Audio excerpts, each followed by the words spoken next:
Time has come to finally get on and do the head gasket on the Golf. It's been overdue for about 11 months. It's an oil leak coming out of the engine, not internal, but it needs doing because it's making a right old mess and I keep having to top it up. The oil leak is coming out of the head gasket just down here, and you can see it pooling just down underneath it there. Apparently this is quite common with Golfs. There's an oil way that runs up and down and the gasket fails, and in this case the oil comes outwards rather than back into the cylinders. Other than that, and some carburetor issues, she's running really well, so it's a shame to have to take the head gasket off, but she does lose probably a couple of litres a month if I use the car regularly, so it's way too much, and she drips all over the drive and it's just a mess. So today's job isn't to really tear into it, but just to get rid of all the gubbins in front of it, hopefully the alternator, various hoses, leads, etc., and try and keep it documented just so that we know how it all goes back together. A bit bigger than your average motorcycle engine, so you know.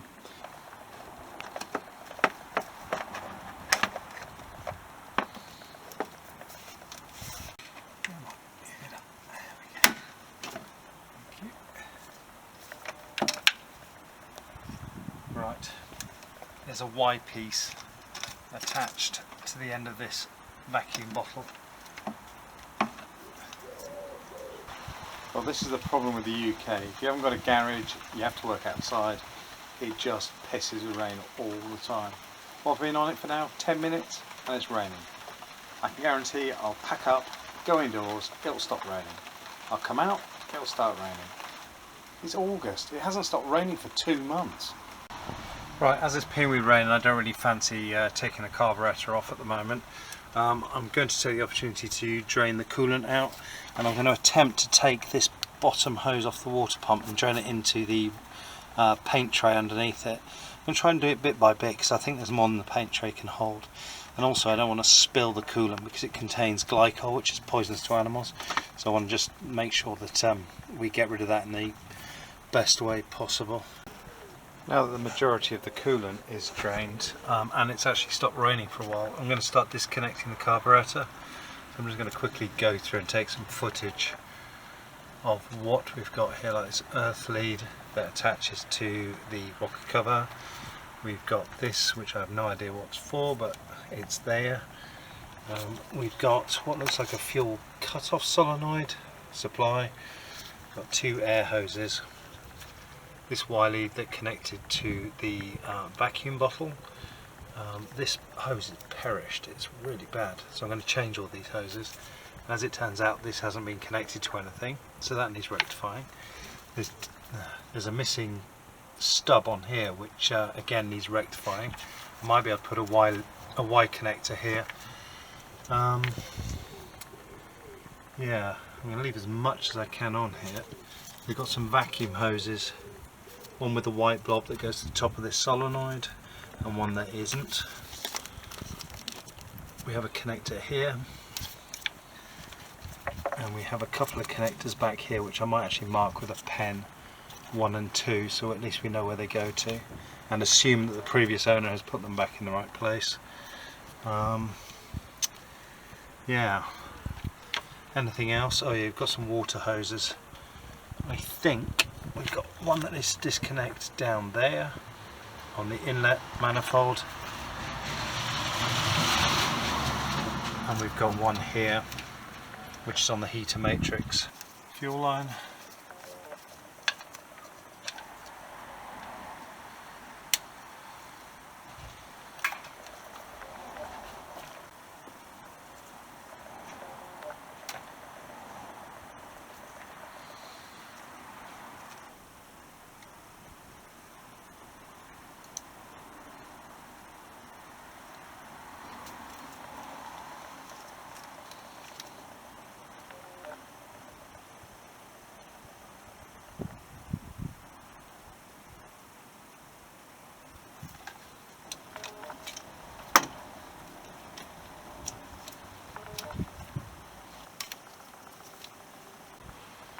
Okay, I'm a bit baffled as to how the throttle cable is attached to the throttle arm. So what I'm going to do is I'm going to disconnect the carburetor from the inlet manifold, hopefully be able to bend it out of the way, and then I can have a better look at it.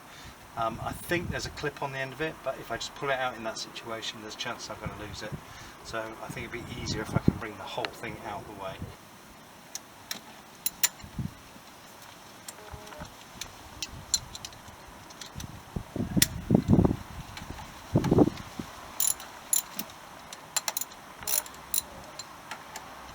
I think these are the right ones.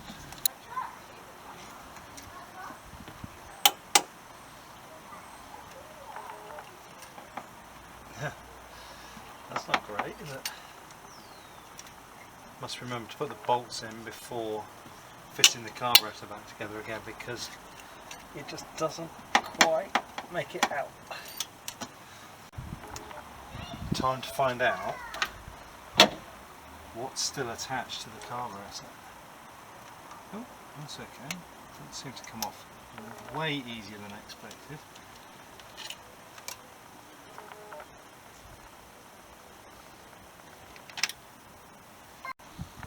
Right, let's have a look and see how this throttle cable's attached.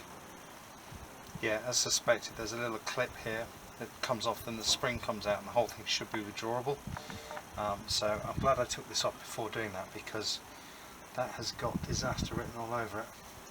I also have fuel running down my arm, which is never a great feeling. Right, let's take that out now. All 3 bolts, same length. Okay, so we've got the magnetic tray there to catch anything that may ping off. Do it with a bit more room. Let's see if this just wiggles off. Yep. Okay, drop the clip in there. Then it's the spring.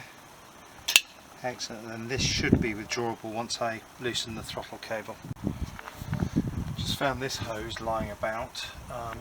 It looks like it has snapped off the bottom of this device here, which I think is the wax static actuator for the choke. I also have a feeling that that's a very expensive part, so that's a bit frustrating, but I'm going to have to look into that. If it is, I think they're at least 100 quid a pop.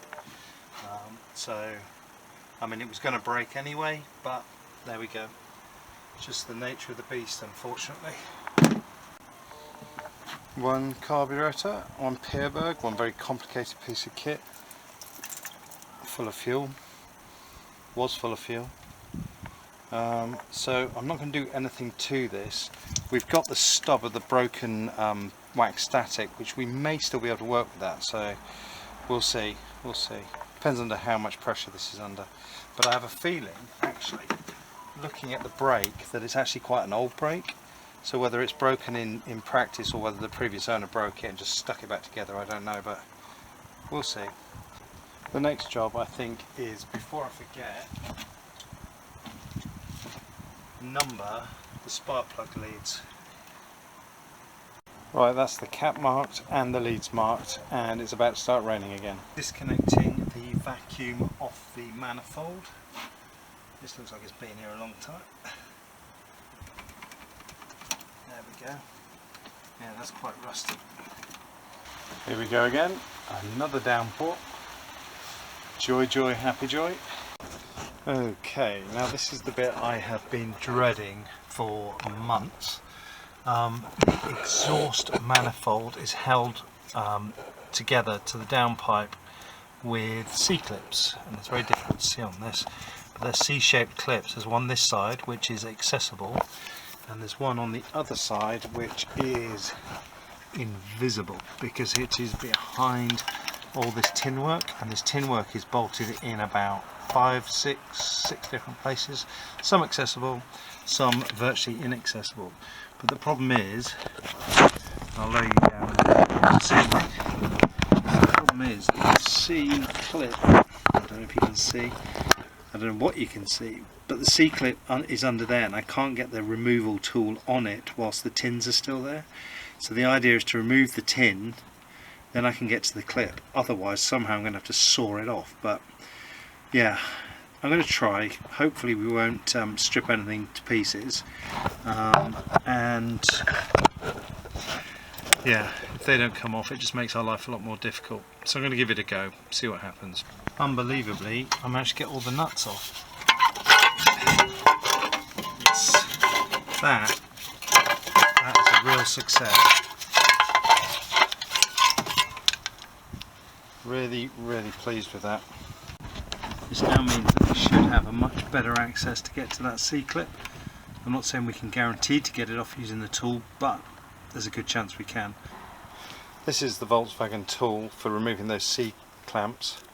Yeah, effectively it hooks into the C-clamp and then you open it up using the nuts top and bottom, or top or bottom, and it spreads the C-clamp open.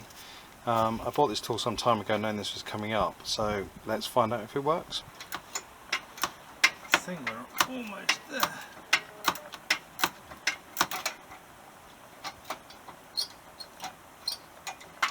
Almost. So close.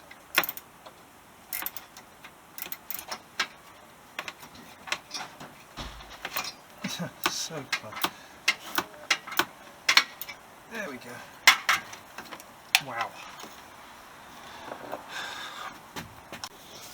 So this shows you one of the C-clips. Now this is a very rusty one, so it's probably not got the tension in that a new one would have. But even so, I'm really pleased that it actually worked. Oh, you can see the corrosion on it here. So I've got spare ones. So we'll put new ones on when we change the exhaust gasket. I suspect it's going to be fun and games when we put the new one back in. And let's do the other side. Clamp number 2, put up a bit of a fight, just getting it on there. The good news is that the manifold and the downpipe are now separate, so that should leave us free to pull the head off without it being connected to the rest of the exhaust system. And it means I don't have to try and take this off in situ, which would be an absolute arse. I don't even think it'd be possible. I'm thinking we caught the cam belt probably just in time. That mark there is from the cam belt tensioner. It runs around the back of the tensioner, and the tensioner has a groove in it. So that is kind of where it hasn't worn. So that's interesting. But I think this cam belt is, yeah, overdue for changing. Way overdue. So that's not very good. That's all flapping about. So that needs replacing. Not great. Got some compression on that. Come on. I should have taken the spark plugs out. In fact, I'm going to do that. Okay, so I've taken the plugs out now, so the whole thing turns over much easier. But at least we know we have good compression. Next job, disconnect the alternator cabling.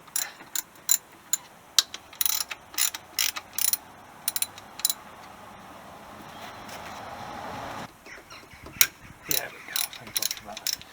Right, that's loosened that off. Hopefully now,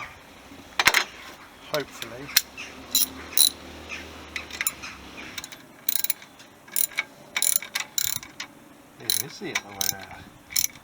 That's loose. Ah, I could have done with loosening that off as well. Idiot boy. Right. Made that harder than it should have been.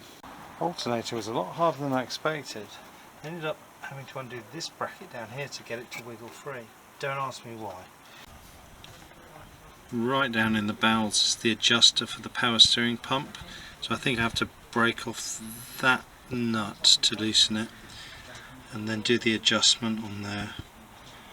Once adjusted, it should loosen the belt up enough to come off, and then we can start looking at removing the power steering pump and then eventually get down to the water pump, because we need to change the thermostat, and the thermostat I think is somewhere in there. Anyway, the pump has to come off in order for the thermostat to be changed. So yeah, more tinkering.